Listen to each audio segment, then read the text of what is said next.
right, welcome to Our Experience, the ASCP podcast. I'm your host, Chad Wurz, Chief Executive at ASCP, alongside my tag team partner, Tom Hansel of Hansel Health.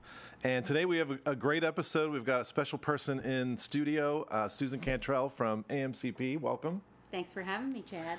And we're gonna dig into all things Susan and all things AMCP. So tell us about how you're a pharmacist, how you got here. What a rather circuitous route, I would say, brought me to AMCP. I started my career in more of a traditional setting, actually thinking that I would be practicing in community pharmacists. And I initially aspired to be a store owner because I had kind of cut my teeth in community pharmacy as a clerk when I was in high school.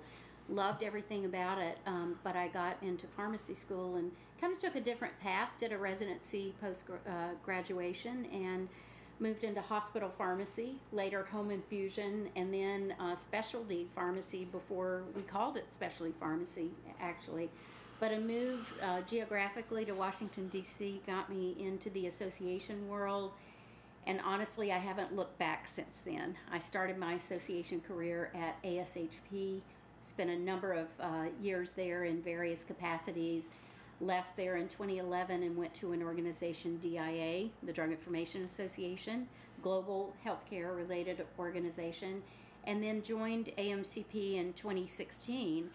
And what really piqued my interest in AMCP and motivated me to pursue this opportunity was, you remember we were in a very similar position to where we are right now. It was the run-up to the 2016 presidential election, and the topic of the rising cost of prescription drugs, healthcare in general, but prescription drugs in particular, was front and center in the presidential debates back then. And I realized when I got the call about this AMCP opportunity that this organization really was kind of at the nexus of all the dialogue around rising costs of prescription drugs. AMCP as an organization has a mission of improving patient health by ensuring access to high quality, cost-effective medicines and other therapies. And I thought this would be an opportunity to really make a difference, bring forward solutions to help improve the affordability of healthcare in the U.S. And sure enough, here I am 8 years later. We're still having some of the same conversations. The landscape has changed significantly, but it's been a wonderful opportunity for me to really work at the national level to address health policies and hopefully bring forward solutions to improve affordability. I didn't think I knew when you started at AMCP. So I've been here 6 years. You've been there 8 years. When I started, I was obviously the new person.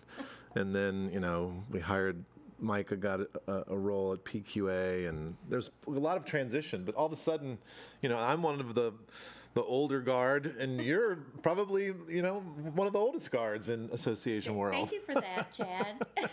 I don't know. I mean, it's just interesting how much has changed in that short time. With age comes wisdom. That's right. So That's I'm gonna right. take that as a compliment. No, it is a compliment. No, you were an awesome mentor to me getting started. You've certainly felt like you'd been in that role and doing that work a long time before I got here. So I know you were a big help to me in kind of finding my footing. And then we went through, a pandemic, and so much has changed in that time. But to talk about AMCP, I think, just at surface level, I don't know that our membership realizes this is a pharmacist member organization. That's what it is. So talk a little bit about AMCP and their role and priorities. Sure. I mentioned our mission a moment ago, improving patient health by ensuring access to high-quality, cost-effective medicines and other therapies. And if you talk about that outside of association circles, you kind of get the blank stare. So don't go on Capitol Hill and say that. I learned pretty quickly. So I condensed it to just say, think of us as the people who are trying to make sure patients can get the medicines they need at a cost they can afford. And 2016 affordability was a major issue, but you fast forward 8 years and you look at the average cost, according to some news outlets, of a novel therapy approved by the FDA in 2023, $300,000. So that is pretty remarkable. And along with the remarkable innovation that we have comes high price tags.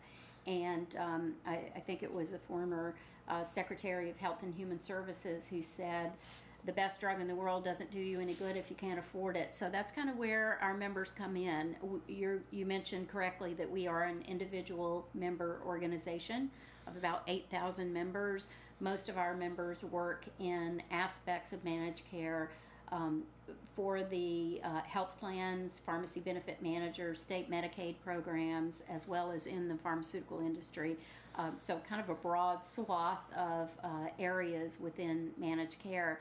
But really, they're singularly focused on patients getting the medicines they need at a cost they can afford. Yeah, I think one of the first meetings I went to in this role was your meeting in Boston. And what I learned at that meeting, I think, has resonated here at ASCP, which was, I think when you have an association job, everybody talks about, well, how many members do you have? Are you growing your membership? You know, you're counting people. And I think what I learned from your meeting and what really helped me shape ASCP was you value your member and you create that value for the vendors that you work with and the industry that you work with. And it isn't a race to how many members you can have. It's a race to make sure that the industry and the area you work in values your member and what they bring to the table. And I think that was a profound sort of shift in my thinking that I picked up at your meeting. We stole some things from your meeting that you did really well with respect to that. So Thank you for it's that. good. Yeah, for sure. And I couldn't agree with you more. Now, let me go on record, though, as saying we love to have more members. Of course, so, everybody you're all would. welcome to join the organization. We'd like for our tent to be ever expanding. And, really in the world of healthcare in the U.S., managed care touches everything that we do. We can't necessarily separate ourselves from it.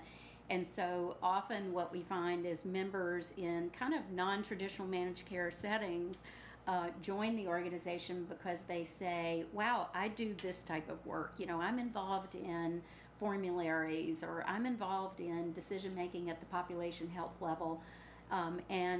So they align with the organization to take advantage of the things that we have to offer.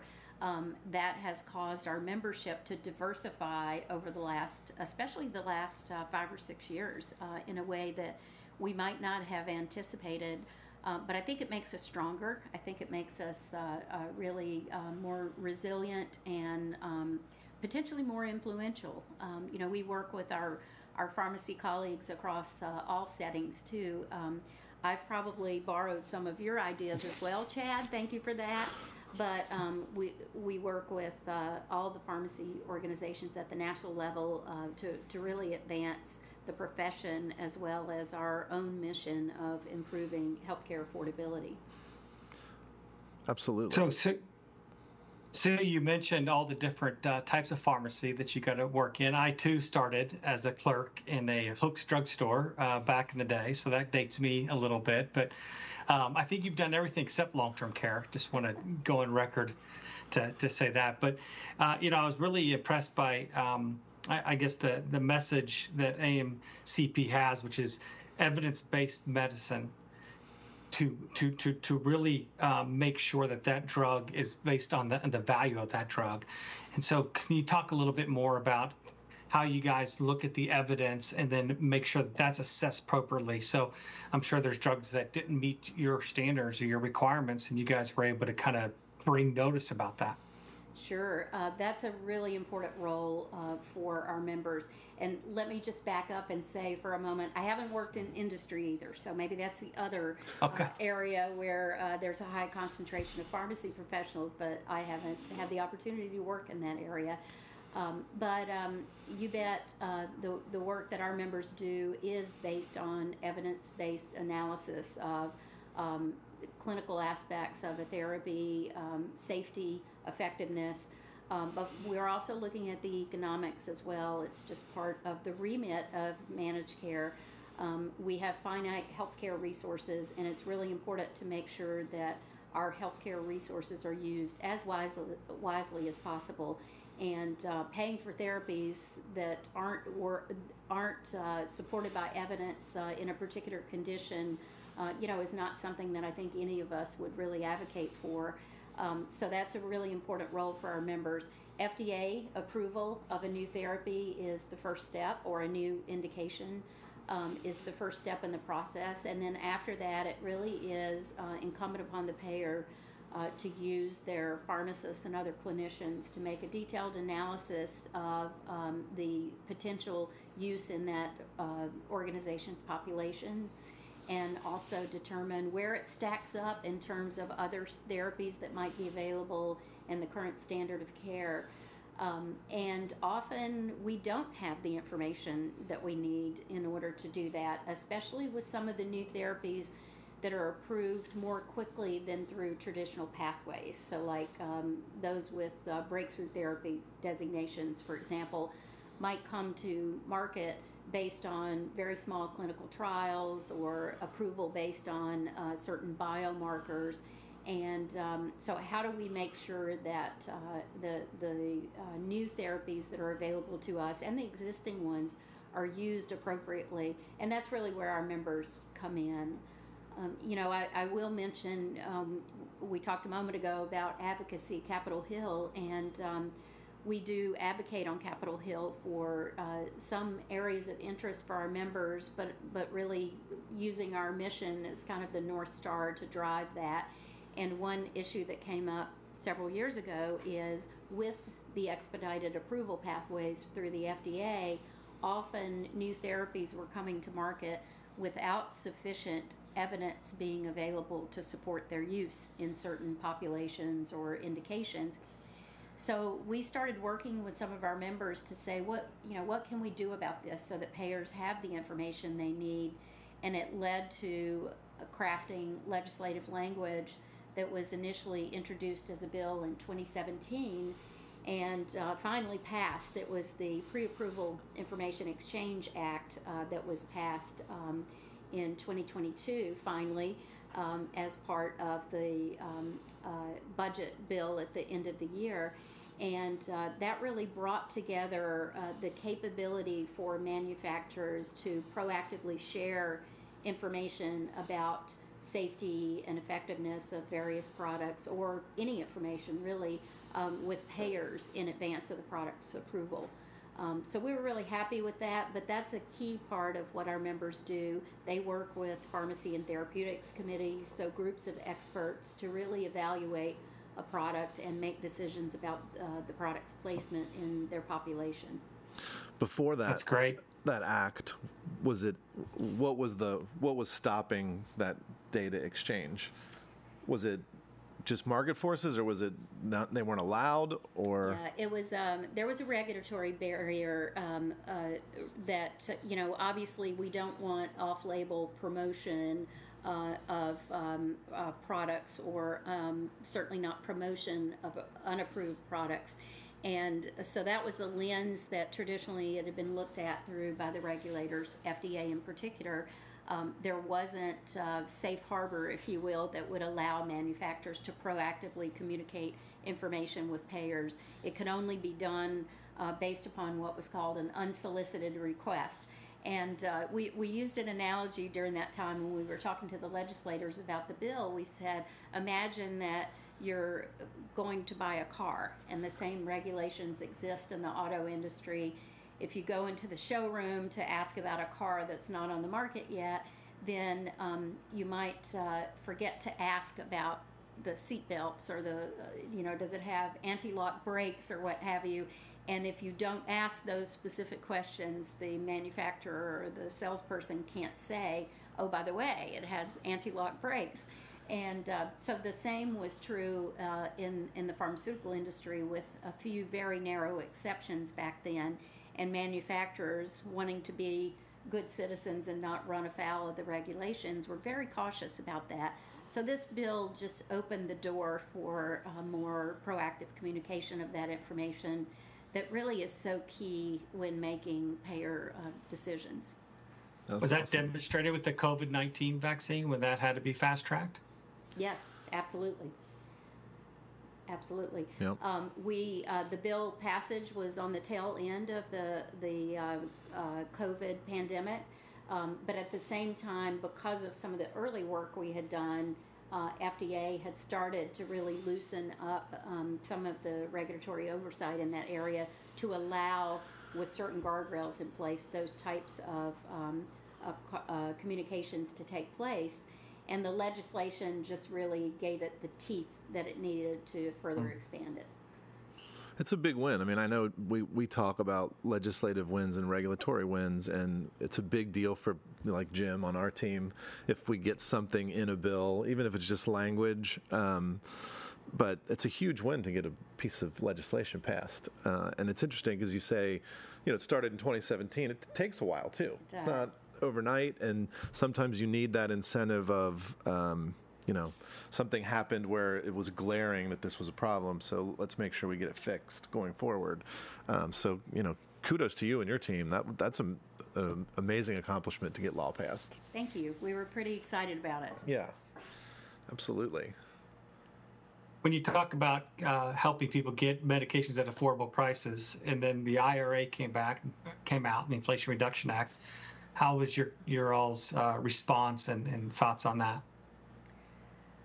Well, the Inflation Reduction Act is certainly a very large, complex piece of legislation that I think we're still seeing what the impact will be long term.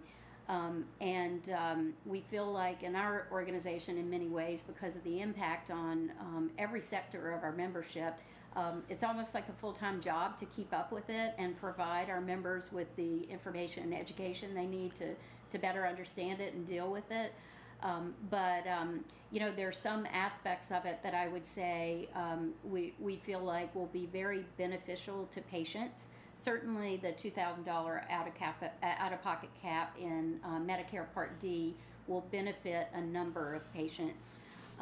But also we remain concerned about some of the impacts overall of other aspects of the legislation on especially the health plan community. For example, the Medicare Prescription Payment Program, M3P it's now being called, very positive thing to allow patients to pay over a period of a year, opt into the program and spread their cost-sharing amount out over a period of a year. That's a very positive thing. But we shared often and very strongly with CMS that we felt like the health plans needed a longer runway with which to operationalize what will be a very complicated program. Same thing for pharmacies. Who are the frontline practitioners that patients see when they get a prescription fill? It's the pharmacists, and pharmacists need to understand the implications of that program as well as the maximum fair price, et cetera. And I don't feel like we've really had sufficient time to educate all of the health professionals, not to mention educate the patients on these new aspects. So I think 2025 and 2026 could be challenging years as all of these things start to really take hold, and we try to work with patients to make sure that they understand their benefits. Let's be honest, it's not, we have a very complex healthcare system here in the U.S., and I admit sometimes I don't understand my own benefits, and expecting Medicare beneficiaries to understand these drastic changes in Medicare Part D with a relatively short period of time might be a pretty high bar to set. So what do we need to do as a pharmacy community to help those patients navigate the change? That's, I think, really important and needs to be a major priority for all of us. And then what do we do to help the health plans implement these changes? That's been top of mind for us. As an organization, AMCP has traditionally not been in favor of government intervention in price setting in the pharmaceutical industry, because we've seen firsthand how sometimes that type of approach can have unintended consequences. For example, shifting cost from government programs into the private sector. And we all know that affordability is an issue anyway. And so employer-sponsored and commercial plans may see some downstream cost shifting. We're really wanting to keep an eye out for that. So I think there are a lot of facets of the Inflation Reduction Act that we still don't know how they will play out. And as we move forward with implementation, we really have to keep a close eye on it and make sure that we're trying to avoid any unintended consequences, especially those that negatively impact the patients that stand to benefit from the legislation.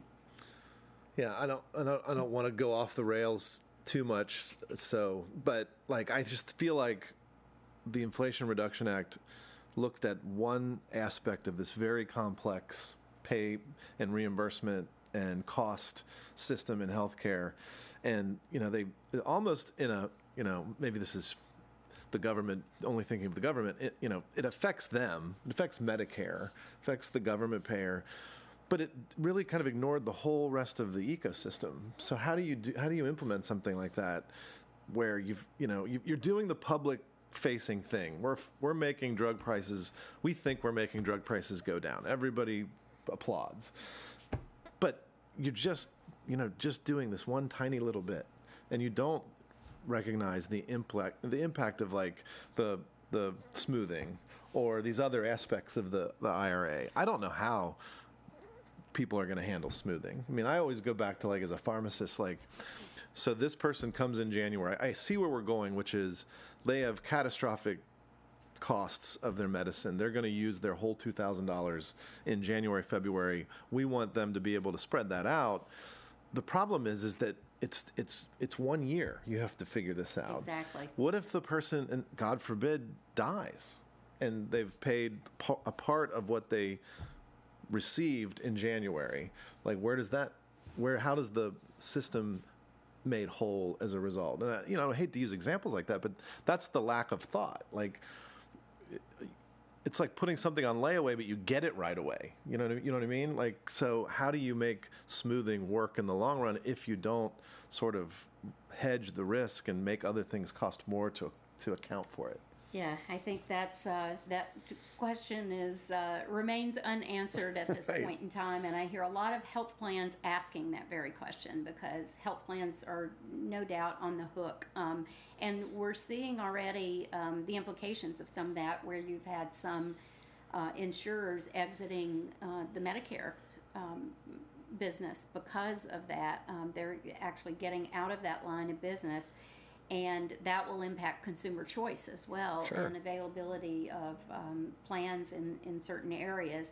So I think there are a lot of unanswered questions at this point, and we're concerned about that. A well-intentioned program that has the potential to have many unintended consequences that could negatively impact patients. Yeah, I mean, on the pharmacy side, at least with our pharmacists, the fact that you publish the price didn't really inform us of anything. We don't know how does the pharmacy purchase it. How does the wholesaler get their reimbursement for their activity? How does the plant, like, no one's kind of walked through what this is going to look like. It's just, okay, we made the price, instead of $5.60, it's $2.19, but nobody understands what that price is. Is that the price to the government? Is it the price to the consumer? How is this going to work?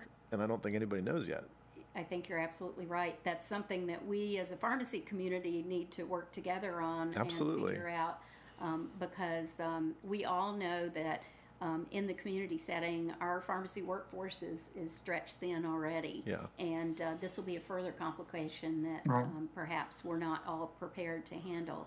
And this also, one thing that we need to think about is, will this have a negative impact on innovation? Mm-hmm.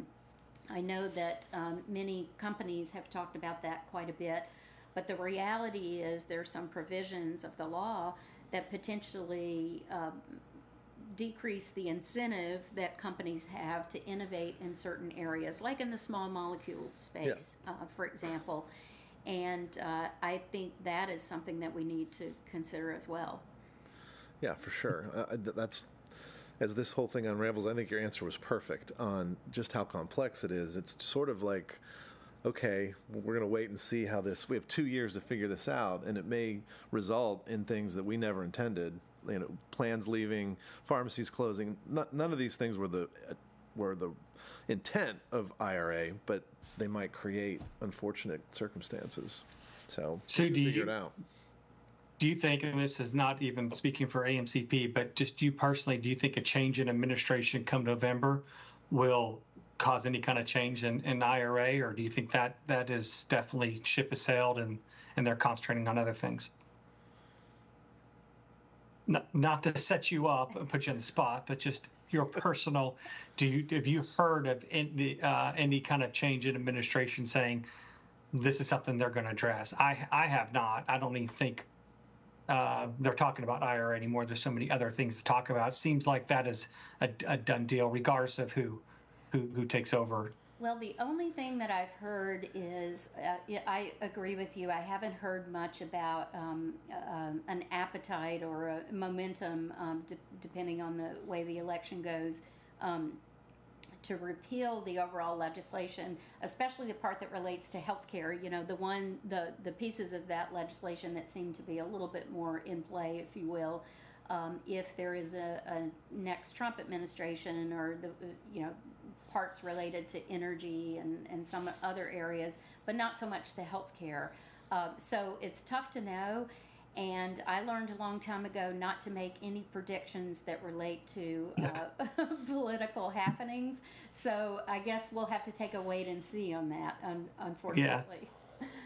Yeah. No predictions. I've heard some people talk about, that was their hope, and on the IRA side, and I just don't think I can agree with that. I've not even heard of any talk about that politically, and so I assumed that was kind of a done deal. I think the one thing that we can safely predict, though, regardless of the outcome of the election, is that health care will remain front and center in the dialogue, and that there will be policy solutions and proposals brought forward, regardless of whether we have a Republican or a Democratic administration, and regardless of what Congress looks like, healthcare will still be an active part of our nation's discussion, and an active part of what we see coming out of Capitol Hill. I think the other answer to that too is that the IRA is sort of these first number of years, it will be political in the sense that the administration gets to pick the 10 drugs that we're going to look at. So I don't know that I could tell you the difference between the way the Biden administration made their picks and the way a Trump or a Harris administration will make their picks, but it will be related to their, they get to make those picks. So that part will remain sort of political. But yeah, I'm like you. I don't know that I've heard anything with respect to repealing it or adjusting it, or what that would mean. Yes, and I think you asked me earlier about the work that we're doing, Chad, related to the Inflation Reduction Act, education at all of our national meetings on this topic, be it on the M3P or the price negotiation, every different aspect of it. I think we've covered at least multiple times at our meetings and in webinars and in other types of education and information for our members. But we did something that I was particularly excited about earlier this year, in that we worked with the Pharma Foundation to do a call for papers, policy proposals related to the implementation of the Inflation Reduction Act in the form of manuscripts that would be submitted for publication in our journal. And there was a contest related to that where the top 3 papers were chosen for an award. But we decided, some of those papers were so compelling that we decided to devote an entire issue of our journal, the Journal of Managed Care and Specialty Pharmacy, to policy proposals related to IRA implementation. And it's been really popular, probably one of the most highly read issues of our journal in a very long time. And it's some really, really interesting thinking when it comes to certain areas, like how do you choose therapeutic alternatives and the process for selection of the drugs for negotiation, and those types of areas that were really complicated and somewhat vexing at the outset. And then we recently had another paper published looking at the cost implications of the maximum fair price of the 10 selected drugs. So we've really been looking to get researchers involved in thinking outside the box when it comes to IRA implementation and what it might mean in the long term. And that's been exciting as well. That's awesome. I didn't know that. I need to get that copy of that. I'll send you a copy. Yeah, I'd like to see that. That's a great idea, too, because you're basically soliciting your members as experts. Like, what would you do? What do you think? I think that's fascinating. I think that's awesome. Yeah. Thank you. I might steal that, too. Yeah. Well, not exactly, but let's go back. I want to pivot back to something that both of you had said. You started as a clerk. I started as I started as a stock boy. I don't even think I can say that as a job anymore. We all, sounds like, started in high school. We don't let people in high school work in pharmacies anymore. They can't get a job in a pharmacy, which is terribly, I feel like, unfortunate, because everybody I talk to from in pharmacies like, oh yeah, I started at the corner drugstore. I was, an intern or a tech, or I was a delivery driver. Where do we see pharmacy moving in the next generation? What are the younger people out there looking for in pharmacy? They have this perception, I'm afraid, that the pharmacy is a busy, kind of big box pharmacy. They don't see as much of the small community pharmacies. I don't think they see what managed care pharmacists do.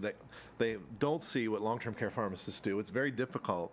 How do we do a better job of positioning this profession to young people as they move in their careers, as they start their careers? I think that's a challenge for all of us, and certainly something that we would like to get some momentum behind. I did hear some promising news today. Obviously, we've been in a period of declining interest in pharmacy as a career path, as evidenced by decreased applications to schools of pharmacy over the last several years. But I did hear this year that applications were up 8%. So to me, that's pretty good. That is very good news. Hopefully we hit the bottom and we're coming back up now in terms of the level of interest that we have among prospective students.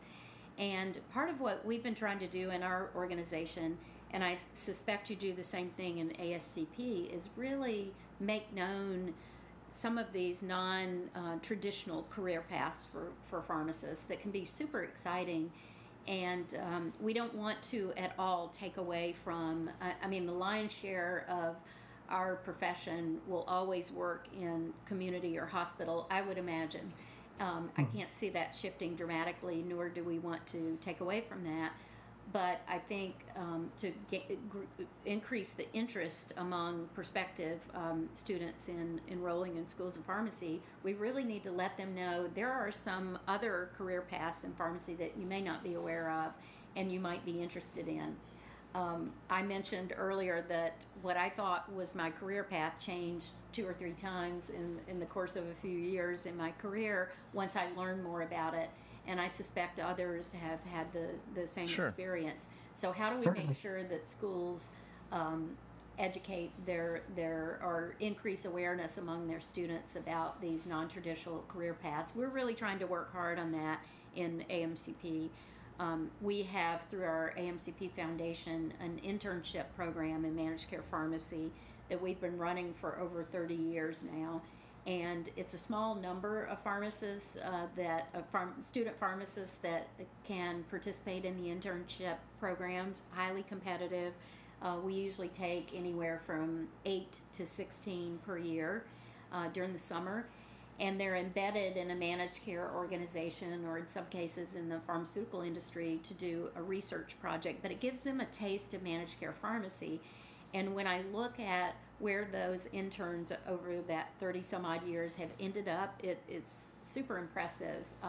In fact, we have 3 of our intern alums, AMCP Foundation intern alums, on our AMCP Board of Directors right now, and 2 on our AMCP Foundation Board of Directors. So it really helps to, even though it's a small number, kind of make them aware of what the opportunities are that exist within managed care and help them determine if this is the right career path. So I think really getting the word out is what we can all do to help increase interest. So if TikTok influencer isn't going to be your pathway forward. No, but yeah, it's a good point. I mean, there's such a variety of different jobs that pharmacists can do. And, I myself got into technology and automation and that kind of stuff. Never would have dreamed that when I was in pharmacy school. But it seems like, long-term care, managed care, these other sectors just are almost hidden from most pharmacists. They go, I don't want to work behind a counter or deal retail, so I'm not going to go into pharmacy. But to your point, there's a lot of options. And I think the other thing is that I like the way you answered that question too, because we do need to educate each other. I think there's a lot of that. Like, part of our intent on having you on the podcast is to learn more about you as a leader in pharmacy, but also expose our members. What is AMCP? Who are these pharmacists that are part of that organization? What are they doing? I guarantee in the older adult space, there's a lot of commonality. All our pharmacists do is figure out formularies and ways to make sure that older adults get access to the meds that have the safety profile that older adults need. So there's got to be a lot that's done in common, and certainly a lot that could be cross-educated amongst people that are members of each organization. And the reason I even went into this space is because I know that there's going to be 20 million more older adults in the next 5 years over the age of 65. We have to have pharmacists involved in that. They take a lot of medications. We have to have pharmacists interested on the managed care side, on the long-term care side, in order to even be able to handle this from a healthcare perspective. Absolutely. And Chad, I think you just teed up a collaboration perhaps Absolutely. between our two organizations. We need to probe that a little bit more. But I couldn't agree with you more. And I had a conversation just last week with a friend who was telling me about her experience suffering from a chronic condition that she has. And she talked about her care team and how much she really loved and respected. She said, I have the best physician, I have the best PA, and I have the best pharmacist that helps me with my medications. And that was music to our ears. Yeah. That's not something that we hear all the time, but it was really a testament to, first of all, that now some patients are really aware that they have a pharmacist who can help them in this way. But it kind of reminds us that all of us are needed, and healthcare works better when we all work together. So when we finish the podcast, we can talk a little bit more about Absolutely. how our organizations might work more closely together to improve healthcare for the over 65 audience. Absolutely. All right, Tom, any last words? No, I think you're doing some really impressive stuff out there, and it's really about protecting Americans. And so, thank you for fighting the good fight, and thank you to AMCP for all your hard work. It's behind the scenes for many of us, but it's a huge need. So thank you. Thank you, and thank you for having me today. Yeah, this is awesome. I'm just going to reiterate that last point, because you had mentioned nobody knows what your pharmacists do, and I feel like that's been my job for the last 6 years. And to some degree, COVID did allow more people to see what pharmacists did, particularly long-term care pharmacists that prior to COVID were not vaccinators. Post-COVID now provide a lot of the vaccines, even in the nursing homes. It allowed us to change sort of the perception of these pharmacists behind the curtain, that no one, work in managed care, work in long-term care, no one sees them, they don't know what they do. It's helped a little bit, and it's nice to know that we're not in that fight alone, that where we can help each other kind of push through some of those perceptions. Absolutely. All right. Well, thanks, everybody. Thanks for watching and listening to ASCP's podcast, Our Experience, and we'll see you next time.